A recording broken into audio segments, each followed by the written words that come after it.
Chapter 16 Letters In the cold gray dawn the sisters lit their lamp and read their chapters with an earnestness never felt before. For now the shadow of a real trouble had come, the little books were full of help and comfort; and as they dressed they agreed to say good bye cheerfully and hopefully, and send their mother on her anxious journey unsaddened by tears or complaints from them. Everything seemed very strange when they went down, so dim and still outside, so full of light and bustle within. Breakfast at that early hour seemed odd, and even Hannah's familiar face looked unnatural, as she flew about her kitchen with her nightcap on. The big trunk stood ready in the hall, mother's cloak and bonnet lay on the sofa, and mother herself sat trying to eat, but looking so pale and worn with sleeplessness and anxiety that the girls found it very hard to keep their resolution. Meg's eyes kept filling in spite of herself. Jo was obliged to hide her face in the kitchen roller more than once, and the little girls wore a grave, troubled expression, as if sorrow were a new experience to them. Nobody talked much, but as the time drew very near and they sat waiting for the carriage, Mrs. March said to the girls, who were all busied about her, one folding her shawl, another smoothing out the strings of her bonnet, a third putting on her overshoes, and a fourth fastening up her traveling bag, "Children, I leave you to Hannah's care and Mr. Lawrence's protection. Hannah is faithfulness itself, and our good neighbor will guard you as if you were his own. I have no fears for you, yet I am anxious that you should take this trouble rightly. Don't grieve and fret when I am gone, or think that you can be idle and comfort yourselves by being idle and trying to forget. Go on with your work as usual, for work is a blessed solace. Hope and keep busy, and whatever happens, remember that you can never be fatherless." "Yes, mother." "Meg, dear, be prudent. Watch over your sisters. Consult Hannah. And in any perplexity go to Mr. Lawrence. Be patient, Jo. Don't get despondent or do rash things. Write to me often, and be my brave girl, ready to help and cheer all. Beth, comfort yourself with your music, and be faithful to the little home duties. And you, Amy, help all you can, be obedient, and keep Happy safe at home." "We will, mother, we will." The rattle of an approaching carriage made them all start and listen. That was the hard minute, but the girls stood it well. No one cried, no one ran away or uttered a lamentation, though their hearts were very heavy as they sent loving messages to father, remembering as they spoke that it might be too late to deliver them. They kissed their mother quietly, clung about her tenderly, and tried to wave their hands cheerfully when she drove away. Laurie and his grandfather came over to see her off, and Mr. Brooke looked so strong and sensible and kind that the girls christened him Mr. Greatheart on the spot. "Good bye, my darlings. God bless and keep us all," whispered Mrs. March, as she kissed one dear little face after the other, and hurried into the carriage. As she rolled away the sun came out, and looking back she saw it shining on the group at the gate like a good omen. They saw it also, and smiled and waved their hands, and the last thing she beheld as she turned the corner was the four bright faces, and behind them, like a bodyguard, old Mr. Lawrence, faithful Hannah, and devoted Laurie. "How kind every one is to us," she said, turning to find fresh proof of it in the respectful sympathy of the young man's face. "I don't see how they can help it," returned Mr. Brooke, laughing so infectiously that Mrs. March could not help smiling. And so the journey began with the good omens of sunshine, smiles, and cheerful words. "I feel as if there had been an earthquake," said Jo, as their neighbors went home to breakfast, leaving them to rest and refresh themselves. "It seems as if half the house was gone," added Meg forlornly. Beth opened her lips to say something, but could only point to the pile of nicely mended hose which lay on mother's table, showing that even in her last hurried moments she had thought and worked for them.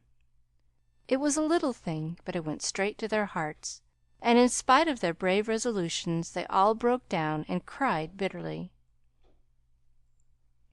Hannah wisely allowed them to relieve their feelings, and when the shower showed signs of clearing up, she came to the rescue armed with a coffee pot. "Now, my dear young ladies, remember what your ma said, and don't fret. Come and have a cup of coffee all round, and then let's fall to work and be a credit to the family." Coffee was a treat, and Hannah showed great tact in making it that morning. No one could resist her persuasive nods or the fragrant invitation issuing from the nose of the coffee pot. They drew up to the table, exchanged their handkerchiefs for napkins, and in 10 minutes were all right again. "Hope and keep busy," that's the motto for us, so let's see who will remember it best. I shall go to Aunt March as usual.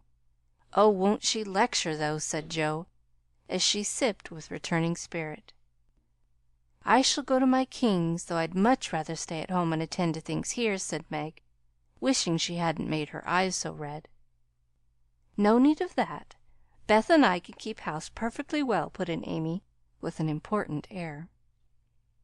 "Hannah will tell us what to do, and we'll have everything nice when you come home," added Beth, getting out her mop and dish tub without delay. "I think anxiety is very interesting," observed Amy, eating sugar pensively.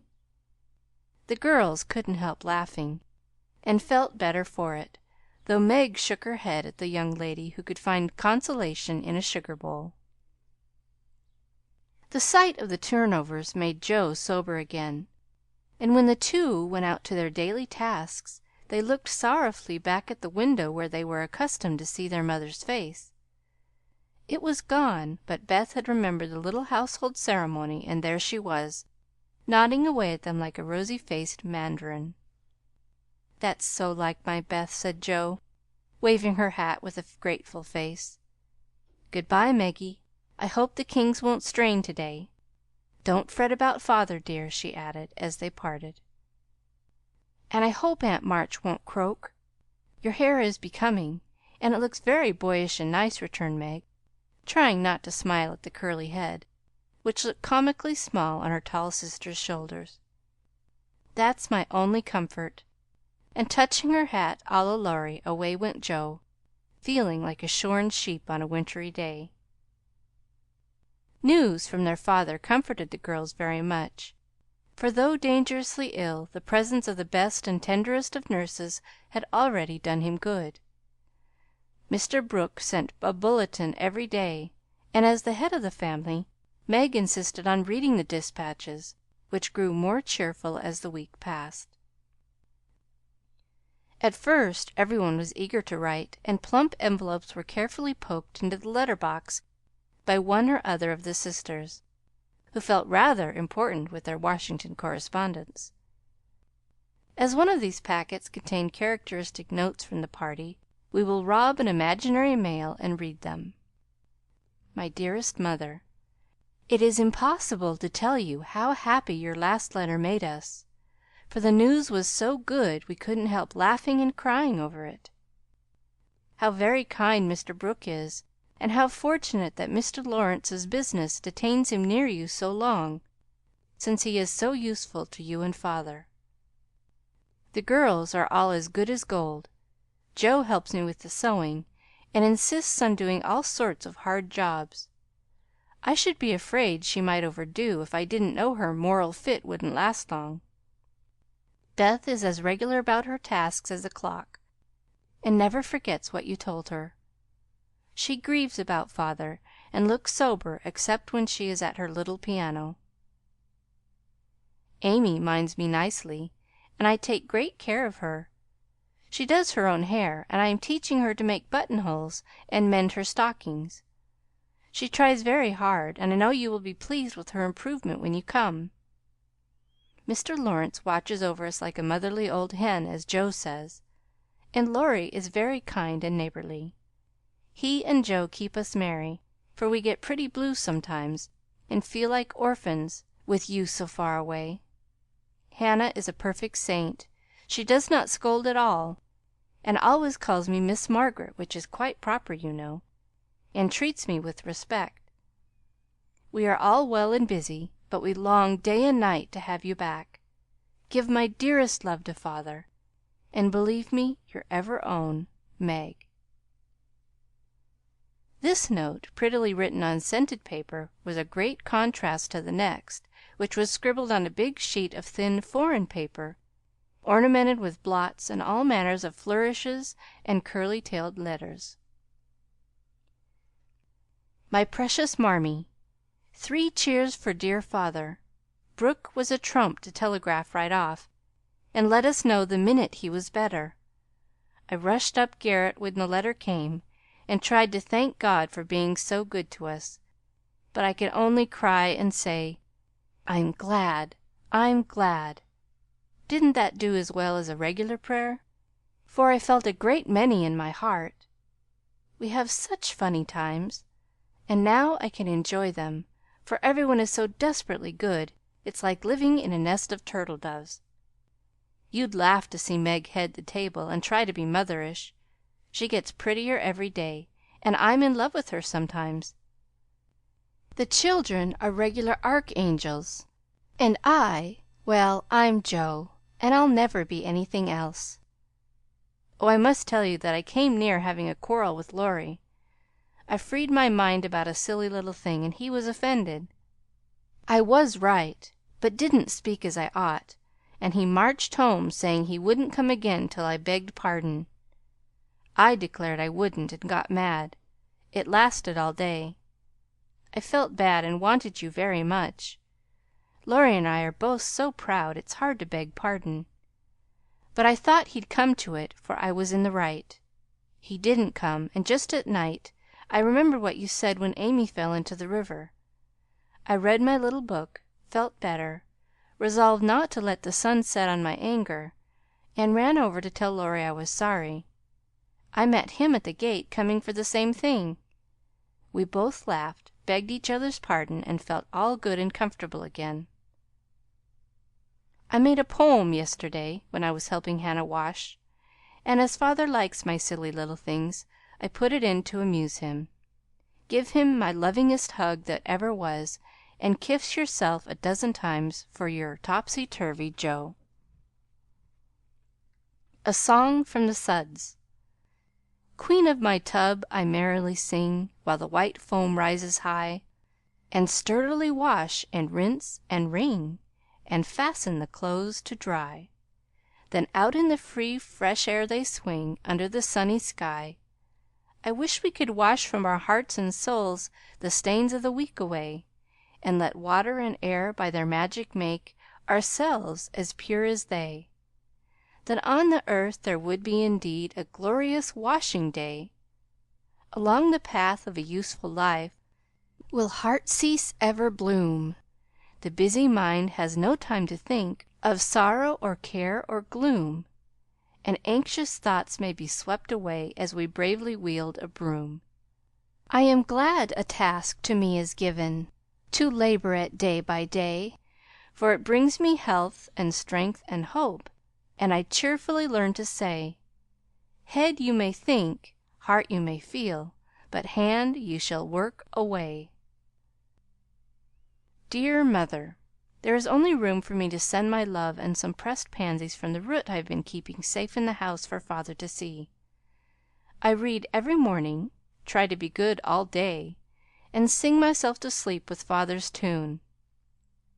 I can't sing Land of the Leal now, it makes me cry. Everyone is very kind, and we are as happy as we can be without you. Amy wants the rest of the page, so I must stop. I didn't forget to cover the holders, and I wind the clock and air the rooms every day. Kiss dear Father on the cheek he calls mine. Oh, do come soon. To your loving little Beth. Ma chère mamma, we are all well. I do my lessons always, and never corroborate the girls. Meg says I mean contradict, spelled CONTRADICK, so I put in both words, and you can take the properest. Meg is a great comfort to me, and lets me have jelly every night at tea. It's so good for me, Joe says, because it keeps me sweet-tempered. Laurie is not as respectful, spelled RESPECKFUL, as he ought to be now I am almost in my teens. He calls me chick and hurts my feelings by talking French to me very fast when I say merci or bonjour, as Hattie King does. The sleeves of my blue dress were all worn out, and Meg put in new ones, but the full front came wrong, and they are more blue than the dress. I felt bad, but did not fret. I bear my troubles well, but I do wish Hannah would put more starch in my aprons and have buckwheats every day. Can't she? Didn't I make that interrogation, spelled INTERRIGATION, point nice? Meg says my punctuation, spelled PUNCHTUATION, and spelling are disgraceful, and I am mortified, spelled MORTYFIED. But dear me, I have so many things to do I can't stop. Adieu. I send heaps of love to Papa. Your affectionate daughter, Amy Curtis March. Dear Miss March, I just drop a line to say we get on fust rate. The girls is clever and fly round right smart. Miss Meg is going to make a proper good housekeeper. She he's the liking for it, and gets the hang o' things surprisin' quick. Joe doos beat all for goin' ahead, but she don't stop to calc'late fust, and you never know where she's like to bring up. She done out a tub o' clothes on Monday, but she starched 'em afore they were wrenched, and blued a pink calico dress till I thought I should 'a' died laughin'. Beth is the best of little creeters, and a sight of help to me, bein' so forehanded and dependable. She tries to learn everything, and really goes to market beyond her years.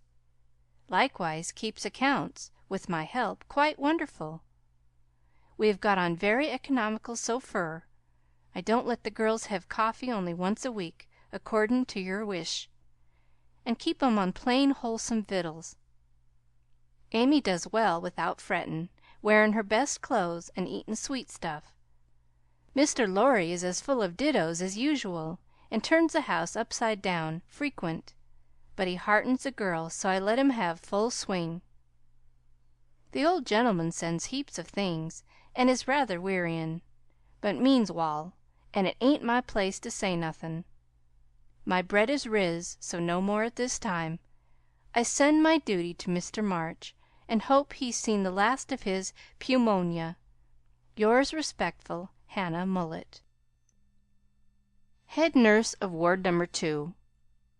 All serene on the Rappahannock. Troops in fine condition. Commissary Department well conducted. The Home Guard under Colonel Teddy always on duty. Commander in Chief General Lawrence reviews the Army daily. Quartermaster Mullet keeps order in camp, and Major Lyon does picket duty at night. A salute of 24 guns was fired on receipt of good news from Washington, and a dress parade took place at headquarters. Commander in Chief sends best wishes, in which he is heartily joined by Colonel Teddy. Dear Madame, the little girls are all well. Beth and my boy report daily. Hannah is a model servant, and guards pretty Meg like a dragon. Glad the fine weather holds. Pray make Brooke useful, and draw on me for funds if expenses exceed your estimate. Don't let your husband want anything. Thank God he is mending. Your sincere friend and servant, James Lawrence. Chapter 17. Little Faithful.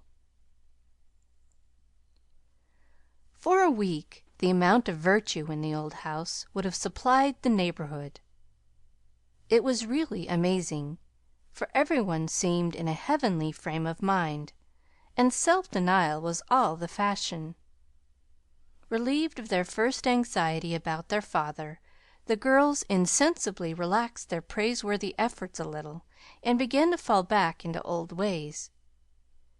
They did not forget their motto, but hoping and keeping busy seemed to grow easier, and after such tremendous exertions they felt that endeavor deserved a holiday, and gave it a good many. Joe caught a bad cold through neglect to cover the shorn head enough, and was ordered to stay at home till she was better, for Aunt March didn't like to hear people read with colds in their heads. Joe liked this, and after an energetic rummage from garret to cellar, subsided on the sofa to nurse her cold with arsenicum and books. Amy found that housework and art did not go well together, and returned to her mud pies. Meg went daily to her pupils and sewed, or thought she did, at home, but much time was spent in writing long letters to her mother, or reading the Washington Dispatches over and over. Beth kept on, with only slight relapses into idleness or grieving. All the little duties were faithfully done each day, and many of her sisters also, for they were forgetful, and the house seemed like a clock whose pendulum was gone a-visiting. When her heart got heavy with longings for mother or fears for father, she went away into a certain closet, hid her face in the folds of a dear old gown, and made her little moan and prayed her little prayer quietly by herself. Nobody knew what cheered her up after a sober fit, but everyone felt how sweet and helpful Beth was, and fell into a way of going to her for comfort or advice in their small affairs. All were unconscious that this experience was a test of character, and when the first excitement was over, felt that they had done well and deserved praise. So they did, but their mistake was in ceasing to do well, and they learned their lesson through much anxiety and regret. "Meg, I wish you'd go and see the Hummels. You know mother told us not to forget them," said Beth, 10 days after Mrs. March's departure. "I'm too tired to go this afternoon," replied Meg, rocking comfortably as she sewed. "Can't you, Joe?" asked Beth. "Too stormy for me with my cold." "I thought it was almost well." "It's well enough for me to go out with Laurie, but not well enough to go to the Hummels," said Joe, laughing, and looked a little ashamed of her inconsistency. "Why don't you go yourself?" asked Meg. "I have been, every day, but the baby is sick, and I don't know what to do for it. Mrs. Hummel goes away to work, and Lottchen takes care of it, but it gets sicker and sicker, and I think you or Hannah ought to go." Beth spoke earnestly, and Meg promised she would go to morrow. "Ask Hannah for some nice little mess and take it round, Beth. The air will do you good," said Joe, adding apologetically, "I'd go, but I want to finish my writing. My head aches and I'm tired, so I thought maybe some of you would go," said Beth. "Amy will be in presently, and she will run down for us," suggested Meg. So Beth lay down on the sofa, the others returned to their work, and the Hummels were forgotten. An hour passed. Amy did not come. Meg went to her room to try on a new dress. Jo was absorbed in her story, and Hannah was sound asleep before the kitchen fire, when Beth quietly put on her hood, filled her basket with odds and ends for the poor children, and went out into the chilly air with a heavy head and a grieved look in her patient eyes. It was late when she came back, and no one saw her creep upstairs and shut herself into her mother's room.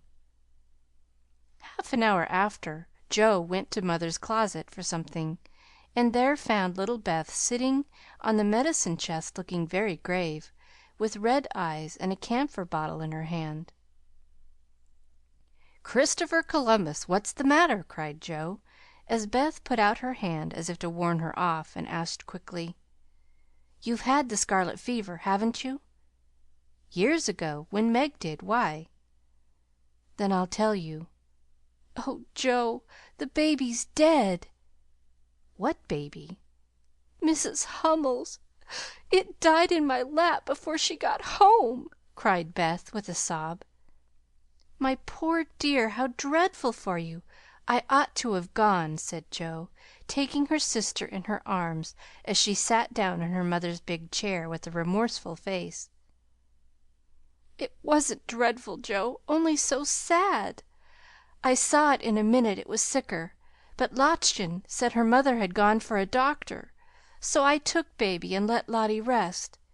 It seemed asleep, but all of a sudden it gave a little cry and trembled, and then lay very still. I tried to warm its feet, and Lottie gave it some milk, but it didn't stir, and I knew it was dead." "Don't cry, dear. What did you do?" "I just sat and held it softly till Mrs. Hummel came with the doctor. He said it was dead, and looked at Heinrich and Mina, who have sore throats. 'Scarlet fever, ma'am. Ought to have called me before,' he said crossly. Mrs. Hummel told him she was poor, and had tried to cure baby herself, but now it was too late, and she could only ask him to help the others and trust to charity for his pay. He smiled then and was kinder, but it was very sad, and I cried with them till he turned round all of a sudden and told me to go home and take belladonna right away, or I'd have the fever." "No, you won't!" cried Joe, hugging her close, with a frightened look. "Oh, Beth, if you should be sick, I never shall forgive myself. What shall we do?" "Don't be frightened. I guess I shan't have it badly. I looked in mother's book and saw that it begins with a headache, sore throat, and queer feelings like mine, so I did take some belladonna, and I feel better," said Beth, laying her cold hands on her hot forehead and trying to look well. "If mother was only at home!" exclaimed Joe, seizing the book and feeling that Washington was an immense way off. She read a page, looked at Beth, felt her head, peeped into her throat, and then said gravely, "You've been over the baby every day for more than a week, and among the others who are going to have it, so I'm afraid you are going to have it, Beth. I'll call Hannah. She knows all about sickness. Don't let Amy come. She never had it, and I should hate to give it to her. Can't you and Meg have it over again?" asked Beth anxiously. "I guess not. Don't care if I do. Serve me right, selfish pig, to let you go and stay writing rubbish myself," muttered Joe, as she went to consult Hannah. The good soul was wide awake in a minute, and took the lead at once, assuring that there was no need to worry, every one had scarlet fever, and if rightly treated nobody died, all of which Joe believed, and felt much relieved as they went up to call Meg. "Now I'll tell you what we'll do," said Hannah, when she had examined and questioned Beth. "We will have Dr. Bangs, just to take a look at you, dear, and see that we start right. Then we'll send Amy off to Aunt March's for a spell, to keep her out of harm's way, and one of you girls can stay at home and amuse Beth for a day or two." "I shall stay, of course. I'm oldest," began Meg, looking anxious and self reproachful. "I shall, because it's my fault she is sick. I told mother I'd do the errands, and I haven't," said Joe decidedly. "Which will you have, Beth? There ain't no need of but one," said Hannah. "Joe, please." And Beth leaned her head against her sister with a contented look, which effectually settled that point. "I'll go and tell Amy," said Meg, feeling a little hurt, yet rather relieved on the whole, for she did not like nursing, and Joe did. Amy rebelled outright, and passionately declared that she had rather have the fever than go to Aunt March. Meg reasoned, pleaded, and commanded, all in vain. Amy protested that she would not go, and Meg left her in despair to ask Hannah what should be done. Before she came back, Laurie walked into the parlor to find Amy sobbing, with her head in the sofa cushions. She told her story, expecting to be consoled, but Laurie only put his hands in his pockets and walked about the room, whistling softly, as he knit his brows in deep thought. Presently he sat down beside her and said, in his most wheedlesome tone, "Now, be a sensible little woman, and do as they say. No, don't cry, but hear what a jolly plan I've got. You go to Aunt March's, and I'll come and take you out every day, driving or walking, and we'll have capital times. Won't that be better than moping here?" "I don't wish to be sent off as if I was in the way," began Amy, in an injured tone. "Bless your heart, child, it's to keep you well. You don't want to be sick, do you?" "No, I'm sure I don't, but I dare say I shall be, for I've been with Beth all the time." "That's the very reason you ought to go away at once, so you may escape it. Change of air and care will keep you well, I dare say, or if it does not entirely, you will have the fever more lightly. I advise you to be off as soon as you can, for scarlet fever is no joke, miss." "But it's dull at Aunt March's, and she is so cross," said Amy, looking rather frightened. "It won't be dull with me popping in every day to tell you how Beth is, and take you out gallivanting. The old lady likes me, and I'll be as sweet as possible to her, so she won't peck at us, whatever we do." "Will you take me out in the trotting wagon with Puck?" "On my honor as a gentleman." "And come every single day?" "See if I don't." "And bring me back the minute Beth is well?" "The identical minute." "And go to the theatre, truly?" "A dozen theatres, if we may." "Well, I guess I will," said Amy slowly. "Good girl! Call Meg and tell her you'll give in," said Laurie, with an approving pat, which annoyed Amy more than the giving in. Meg and Joe came running down to behold the miracle which had been wrought, and Amy, feeling very precious and self sacrificing, promised to go if the doctor said Beth was going to be ill. "How is the little dear?" asked Laurie, for Beth was his especial pet, and he felt more anxious about her than he liked to show. "She is lying down on mother's bed and feels better. The baby's death troubled her, but I dare say she has only got cold. Hannah says she thinks so, but she looks worried, and that makes me fidgety," answered Meg. "What a trying world it is!" said Joe, rumpling up her hair in a fretful way. "No sooner do we get out of one trouble than down comes another. There doesn't seem to be anything to hold on to when mother's gone, so I'm all at sea." "Well, don't make a porcupine of yourself. It isn't becoming. Settle your wig, Joe, and tell me if I shall telegraph to your mother, or do anything?" asked Laurie, who never had been reconciled to the loss of his friend's one beauty. "That is what troubles me," said Meg. "I think we ought to tell her if Beth is really ill, but Hannah says we mustn't, for mother can't leave father, and it will only make them anxious. Beth won't be sick long, and Hannah knows just what to do, and mother said we were to mind her, so I suppose we must, but it doesn't seem right to me." Well, I can't say. Suppose you ask grandfather after the doctor has been." "We will. Joe, go and get Dr. Bangs at once," commanded Meg. "We can't decide anything till he has been." "Stay where you are, Joe. I'm errand boy to this establishment," said Laurie, taking up his cap.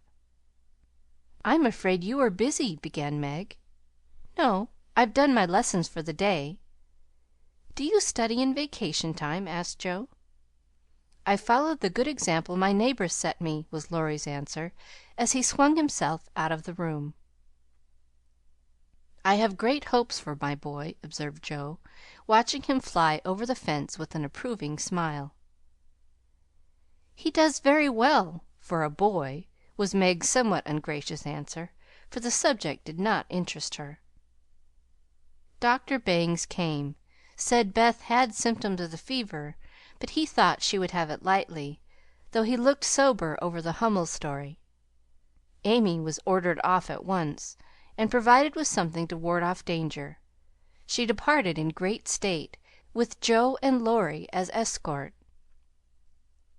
Aunt March received them with her usual hospitality. "What do you want now?" she asked, looking sharply over her spectacles, while the parrot, sitting on the back of her chair, called out, "Go away! No boys allowed here!" Laurie retired to the window, and Joe told her story. "No more than I expected, if you are allowed to go poking about among poor folks. Amy can stay and make herself useful if she isn't sick, which I've no doubt she will be. Looks like it now. Don't cry, child. It worries me to hear people sniff." Amy was on the point of crying, but Laurie slyly pulled the parrot's tail, which caused Polly to utter an astonished croak and cry out, "Bless my boots!" in such a funny way that she laughed instead. "What do you hear from your mother?" asked the old lady gruffly. "Father is much better," replied Joe, trying to keep sober. "Oh, is he? Well, that won't last long, I fancy. March never had any stamina," was the cheerful reply. "Ha, ha! Never say die. Take a pinch of snuff. Good bye, good bye," squalled Polly, dancing on her perch and clawing at the old lady's cap as Laurie tweaked him in the rear. "Hold your tongue, you disrespectful old bird! And, Joe, you'd better go at once. It isn't proper to be gadding about so late with a rattle-pated boy like—" "Hold your tongue, you disrespectful old bird!" cried Polly, tumbling off the chair with a bounce, and running to peck the rattle-pated boy, who was shaking with laughter at the last speech. "I don't think I can bear it, but I'll try," thought Amy, as she was left alone with Aunt March. "Get along, you fright!" screamed Polly, and at that rude speech Amy could not restrain a sniff. Chapter 18. Dark Days. Beth did have the fever, and was much sicker than anyone but Hannah and the doctor suspected. The girls knew nothing about illness, and Mr. Lawrence was not allowed to see her, so Hannah had everything all her own way, and busy Dr. Bangs did his best, but left a good deal to the excellent nurse. Meg stayed at home, lest she should infect the Kings, and kept house, feeling very anxious and a little guilty when she wrote letters in which no mention was made of Beth's illness. She could not think it right to deceive her mother, but she had been bidden to mind Hannah, and Hannah wouldn't hear of Mrs. March being told and worried just for such a trifle. Jo devoted herself to Beth day and night, not a hard task, for Beth was very patient, and bore her pain uncomplainingly as long as she could control herself. But there came a time when during the fever fits she began to talk in a hoarse, broken voice, to play on the coverlet as if on her beloved little piano, and try to sing with a throat so swollen that there was no music left, a time when she did not know the familiar faces round her, but addressed them by wrong names, and called imploringly for her mother.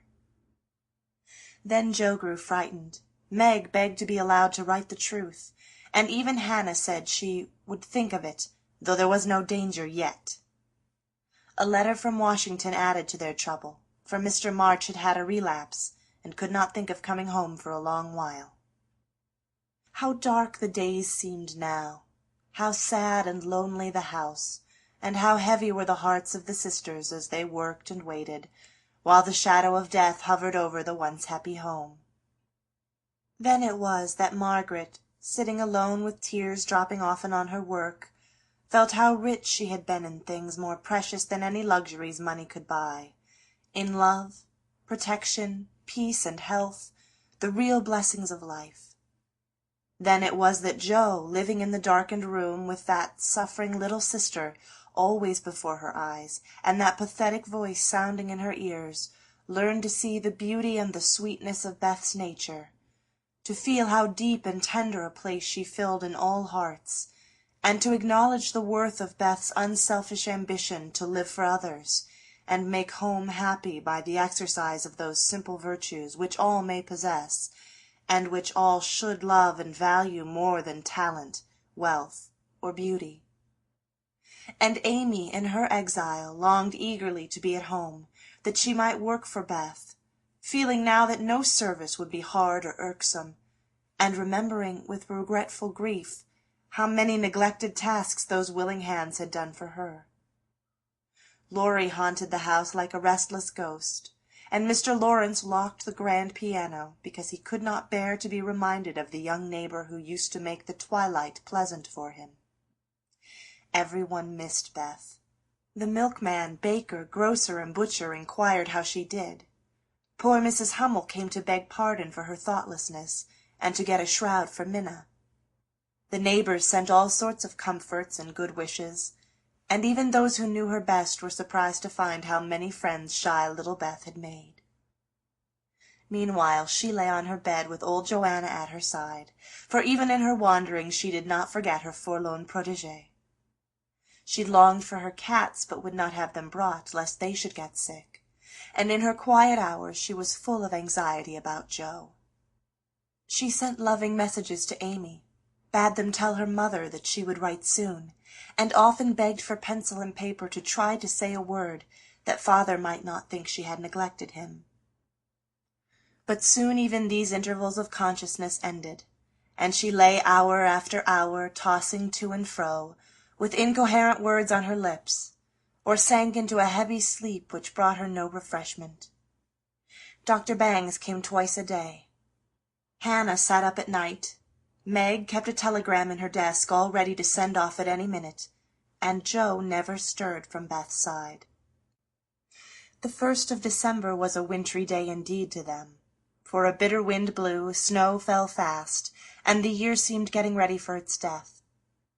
When Dr. Bangs came that morning he looked long at Beth, held the hot hand in both his own a minute, and laid it gently down, saying in a low tone to Hannah, "If Mrs. March can leave her husband, she'd better be sent for." Hannah nodded without speaking, for her lips twitched nervously.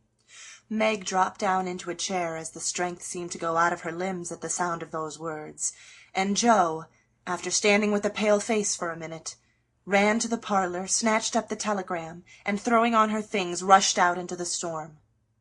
She was soon back, and while noiselessly taking off her cloak, Laurie came in with a letter, saying that Mr. March was mending again. Joe read it thankfully, but the heavy weight did not seem lifted off her heart, and her face was so full of misery that Laurie asked quickly, "What is it? Is Beth worse?" "I've sent for Mother," said Joe, tugging at her rubber boots with a tragical expression. "Good for you, Joe. Did you do it on your own responsibility?" asked Laurie, as he seated her in the hall chair and took off the rebellious boots, seeing how her hands shook. "No, the doctor told us to." "Oh, Joe, it's not so bad as that," cried Laurie with a startled face. "Yes, it is. She doesn't know us. She doesn't even talk about the flocks of green doves, as she calls the vine leaves on the wall. She doesn't look like my Beth, and there's nobody to help us bear it. Mother and Father both gone, and God seems so far away I can't find him." As the tears streamed fast down poor Joe's cheeks, she stretched out her hand in a helpless sort of way, as if groping in the dark, and Laurie took it in his, whispering as well as he could with a lump in his throat, "I'm here. Hold on to me, Joe dear." She could not speak, but she did hold on, and the warm grasp of the friendly human hand comforted her sore heart, and seemed to lead her nearer to the divine arm which alone could uphold her in her trouble. Laurie longed to say something tender and comfortable, but no fitting words came to him, so he stood silent, gently stroking her bent head as her mother used to do. It was the best thing he could have done, far more soothing than the most eloquent words, for Joe felt the unspoken sympathy, and, in the silence, learned the sweet solace which affection administers to sorrow. Soon she dried the tears which had relieved her, and looked up with a grateful face. "Thank you, Teddy. I'm better now. I don't feel so forlorn, and will try to bear it if it comes." "Keep hoping for the best. That will help you, Joe. Soon your mother will be here, and then everything will be right." I'm so glad father is better. Now she won't feel so bad about leaving him. Oh, me, it does seem as if all the troubles came in a heap, and I got the heaviest part on my shoulders," sighed Jo, spreading her wet handkerchief over her knees to dry. "Doesn't Meg pull fair?" asked Laurie, looking indignant. "Oh, yes, she tries to, but she can't love Bethy as I do, and she won't miss her as I shall. Beth is my conscience, and I can't give her up. I can't! Down went Jo's face into the wet handkerchief, and she cried despairingly, for she had kept up bravely till now, and never shed a tear. Laurie drew his hand across his eyes, but could not speak till he had subdued the choky feeling in his throat, and steadied his lips. It might be unmanly, but he couldn't help it, and I'm glad of it. Presently, as Jo's sobs quieted, he said hopefully, "I don't think she will die. She's so good, and we all love her so much. I don't believe God will take her away yet." "The good and dear people always do die," groaned Jo, but she stopped crying, for her friend's words cheered her up, in spite of her own doubts and fears. "Poor girl, you're worn out. It isn't like you to be forlorn. Stop a bit, I'll hearten you up in a jiffy." Laurie went off 2 stairs at a time, and Jo laid her wearied head down on Beth's little brown hood, which no one had thought of moving from the table where she left it. It must have possessed some magic, for the submissive spirit of its gentle owner seemed to enter into Jo, and when Laurie came running down with a glass of wine, she took it with a smile and said bravely, "I drink health to my Beth." "You are a good doctor, Teddy, and such a comfortable friend. How can I ever pay you?" she added, as the wine refreshed her body, as the kind words had done her troubled mind. "I'll send in my bill by and by, and tonight I'll give you something that will warm the cockles of your heart better than quarts of wine," said Laurie, beaming at her with a face of suppressed satisfaction at something. "What is it?" cried Jo, forgetting her woes for a minute in her wonder. "I telegraphed to your mother yesterday, and Brooke answered she'd come at once, and she'll be here tonight, and everything will be all right. Aren't you glad I did it?" Laurie spoke very fast, and turned red and excited all in a minute, for he had kept his plot a secret, for fear of disappointing the girls or harming Beth. Jo grew quite white, flew out of her chair, and the moment he stopped speaking she electrified him by throwing her arms round his neck and crying out, with a joyful cry, "Oh, Laurie! Oh, mother! I am so glad!" She did not weep again, but laughed hysterically, and trembled, and clung to her friend as if she was a little bewildered by the sudden news. Laurie, though decidedly amazed, behaved with great presence of mind. He patted her back soothingly, and finding that she was recovering, followed it up by a bashful kiss or two, which brought Jo round at once. Holding on to the banisters, she put him gently away, saying breathlessly, "Oh, don't! I didn't mean to. It was dreadful of me, but you were such a dear to go and do it in spite of Hannah, that I couldn't help flying at you. Tell me all about it, and don't give me wine again. It makes me act so." "I don't mind," laughed Laurie, as he settled his tie. "Why, you see, I got fidgety, and so did Grandpa. We thought Hannah was overdoing the authority business, and your mother ought to know. She'd never forgive us if if anything happened, you know. So I got Grandpa to say it was high time we did something, and off I pelted to the office yesterday, for the doctor looked sober, and Hannah most took my head off when I proposed a telegram. I never can bear to be lorded over, so that settled my mind, and I did it. Your mother will come, I know, and the late train is in at 2 a.m. I shall go for her, and you've only got to bottle up your rapture and keep Beth quiet till that blessed lady gets here." "Laurie, you're an angel. How shall I ever thank you?" "Fly at me again. I rather like it," said Laurie, looking mischievous, a thing he had not done for a fortnight. "No, thank you. I'll do it by proxy when your grandpa comes. Don't tease, but go home and rest, for you'll be up half the night." "Bless you, Teddy. Bless you." Jo had backed into a corner, and as she finished her speech she vanished precipitately into the kitchen, where she sat down upon a dresser and told the assembled cats that she was happy, oh, so happy, while Laurie departed, feeling that he had made rather a neat thing of it. "That's the interferingest chap I ever see, but I forgive him, and do hope Mrs. March is coming on right away," said Hannah, with an air of relief when Joe told the good news. Meg had a quiet rapture, and then brooded over the letter, while Joe set the sick room in order, and Hannah knocked up a couple of pies in case of company unexpected. A breath of fresh air seemed to blow through the house, and something better than sunshine brightened the quiet rooms. Everything appeared to feel the hopeful change.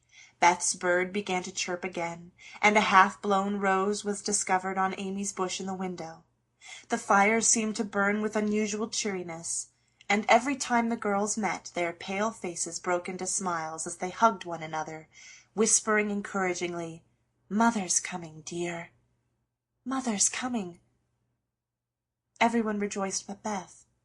She lay in that heavy stupor, alike unconscious of hope and joy, doubt and danger. It was a piteous sight. The once rosy face so changed and vacant, the once busy hands so weak and wasted, the once smiling lips quite dumb, and the once pretty well-kept hair scattered rough and tangled on the pillow. All day she lay so, only rousing now and then to mutter, "Water," with lips so parched they could hardly shape the word. All day Joe and Meg hovered over her, watching, waiting, hoping, and trusting in God and Mother.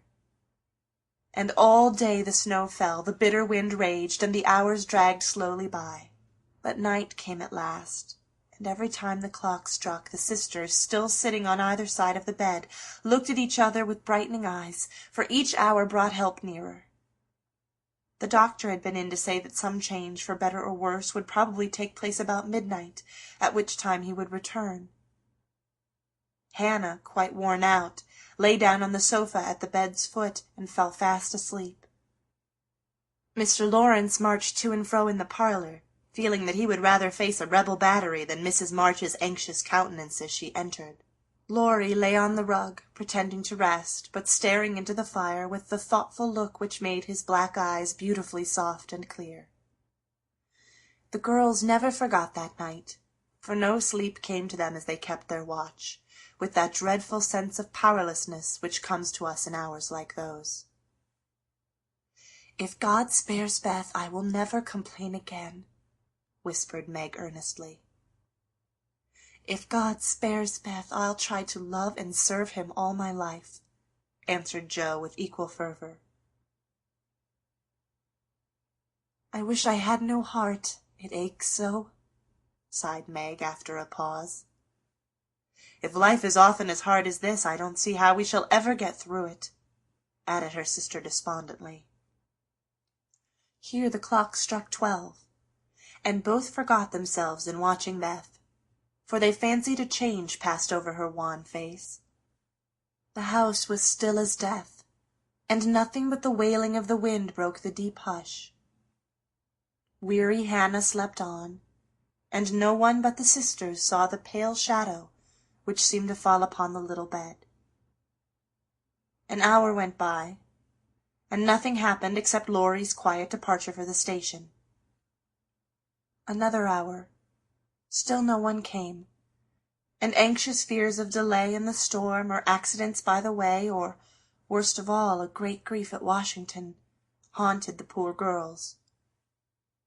It was past 2 when Joe, who stood at the window thinking how dreary the world looked in its winding sheet of snow, heard a movement by the bed, and turning quickly saw Meg kneeling before their mother's easy-chair with her face hidden.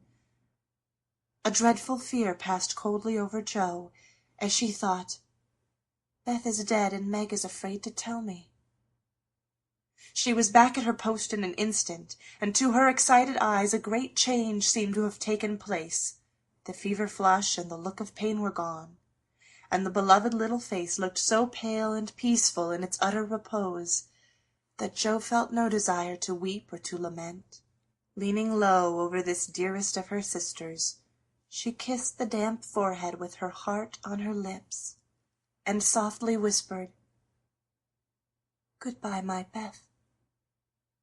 Good-bye." As if waked by the stir, Hannah started out of her sleep, hurried to the bed, looked at Beth, felt her hands, listened at her lips, and then, throwing her apron over her head, sat down to rock to and fro, exclaiming under her breath, "The fever's turned. She's sleepin' natural. Her skin's damp and she breathes easy. Praise be given. Oh, my goodness me!" Before the girls could believe the happy truth, the doctor came to confirm it. He was a homely man, but they thought his face quite heavenly when he smiled, and said, with a fatherly look at them, "Yes, my dears, I think the little girl will pull through this time. Keep the house quiet, let her sleep, and when she wakes, give her—" What they were to give neither heard, for both crept into the dark hall, and sitting on the stairs held each other close, rejoicing with hearts too full for words. When they went back to be kissed and cuddled by faithful Hannah, they found Beth lying, as she used to do, with her cheek pillowed on her hand, the dreadful pallor gone, and breathing quietly as if just fallen asleep. "If Mother would only come now," said Joe, as the winter night began to wane. "See," said Meg, coming up with a white, half-opened rose. "I thought this would hardly be ready to lay in Beth's hand tomorrow if she went away from us. But it has blossomed in the night, and now I mean to put it in my vase here, so that when the darling wakes, the first thing she sees will be the little rose and Mother's face." Never had the sun risen so beautifully, and never had the world seemed so lovely as it did to the heavy eyes of Meg and Joe, as they looked out in the early morning when their long, sad vigil was done.